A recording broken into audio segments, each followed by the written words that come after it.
Hi friends, TNPSC குரூப்பில் கேட்ட இந்த சம்மை எப்படி பார்த்தீங்கன்னா மைண்ட்லேயே கால்குலேட் பண்ணலாம் அப்படிங்கிறத நம்ம பார்க்க போகிறோம். ஸோ இந்த வீடியோ மிஸ் பண்ணா பாருங்கள். இந்த கொஸ்டின் என்ன கொடுத்துருக்காங்க அப்படின்னு பார்த்தீங்கன்னா கியூப் ரூட் ஆஃப் 7 அப்புறம் பார்த்தீங்கன்னா ஃபோர்த் ரூட் ஆஃப் 5 இந்த ரெண்டு நம்பருக்கு இடையில கீழ் கான்ட்ராக்டில் எந்த நம்பர் வரும்னு கேட்டிருக்காங்க. 4 ஆப்ஷன் கொடுத்துட்டான். ஓகேங்களா? இப்போ கியூப் ரூட் ஆஃப் 8னா அதோட வேல்யூ பார்த்தீங்கன்னா 2ன்னு தெரியும். அப்போ கியூப் ரூட் ஆஃப் 7ங்கிறது 2 விட கொஞ்சம் கம்மியாக இருக்குமா? அப்போ 1.8லேருந்து 1.9க்குள்ளே இருக்கும். ஓகேங்களா? இப்போ இந்த ஃபோர்த் ரூட் ஆஃப் 5 இதோட வேல்யூ பார்த்தீங்கன்னா இதோட சின்ன நம்பராக தான் இருக்கும். அதை நான் எப்படி சொல்கிறேன்னா, இப்போ ஸ்கொயர் ரூட் ஆஃப் 64னா அதோட வேல்யூ என்ன? 8. இது கியூப் ரூட் ஆஃப் 64னா அதோட வேல்யூ என்ன? 4. ஓகேங்களா? அப்போ இங்கே பெருசாக அதோட வேல்யூ சிறுசாகும். அப்போ இது சின்ன நம்பர், இது பெரிய நம்பர். பெரிய நம்பரே 1.8 1.9னா ரூட் 4 பாருங்கள், சி ஆப்ஷன், அதோட வேல்யூ பார்த்தீங்கன்னா 2. அப்போ இதோட வேல்யூ பார்த்தீங்கன்னா 2வோட கொஞ்சம் அதிகமாக இருக்கும்.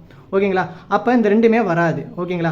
அப்போ ஏவும் பியும் வர வாய்ப்பு இருக்குது. இப்போ இதுலேருந்து என்ன தெரியுது? இந்த சின்ன நம்பர் பார்த்தீங்கன்னா கண்டிப்பாக பார்த்தீங்கன்னா இந்த ரூட் 2வோட பெருசாக தான் இருக்கும். ஏன்னா ஆப்ஷனை பார்த்தீங்கன்னா ஏ மற்றும் பி எதுவுமே இல்லை. இப்போ ரூட் 2வோட வேல்யூ பார்த்தீங்கன்னா 1.414, ரூட் 3யோட வேல்யூ பார்த்தீங்கன்னா 1.732. அப்போ இது பக்கத்தில் இதானே இருக்குது. அப்போ அந்த சின்ன நம்பர் பார்த்தீங்கன்னா கண்டிப்பாக இதோட பெருசாக தான் இருக்கணும். ஏன்னா ஆப்ஷன் பார்த்தீங்கன்னா எல்லாமே யூனிக்காக இருக்குது. அப்போ ஆன்சர் பார்த்தீங்கன்னா ரூட் 3 தான் மக்களே ஆன்சர். ஓகேங்களா? இதை நான் உங்களுக்கு கான்செப்ட் புரியறதுக்காண்டி தான் ஸ்லோவாக சொல்லியிருக்கேன். இந்த தெரிஞ்சுக்குங்க, நீங்கள் மைண்ட்லேயே அடிச்சுட்டு போயிட்டே இருக்கலாம். உங்களுக்கு பிடிச்சிருக்க நம்பர் இந்த வீடியோ. தேங்க்யூ.